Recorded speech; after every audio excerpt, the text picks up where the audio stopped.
So how can you track food calories with the iPhone? And let's explain that. If this is your first time on the Foxtecc channel, most definitely subscribe so you never miss anything important. Okay, so whenever you check out the health application on your iPhone, you can go to the search and go to the nutrition section. So in there, you have the ability to log some specific information like nutritional stuff, like I don't know, like vitamins or whatever.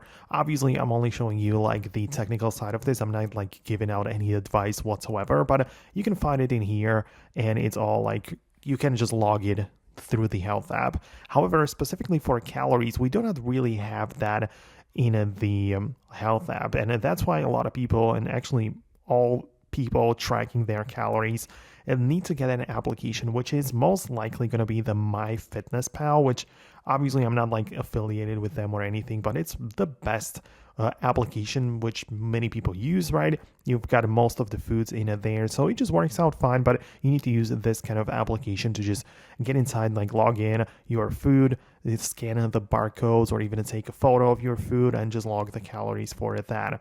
Keep in mind that some different regions of the world might have their own local applications for calorie tracking. Like some different, countries might have different foods and different brands of the, like products that they buy. So these may not appear inside of the MyFitnessPal, and that's why even me, I also use like a different local version of the calorie counter. But the point is that you need to get this type of application where you'll be able to sign all of the information and just have it accessible, keep track of it and whatever. But yeah, it depends on the app. The application is of course required. So let me know what you think about that below. Most definitely subscribe for tutorials and explanation videos like this one, and I'll talk to you later in the upcoming tutorials as well.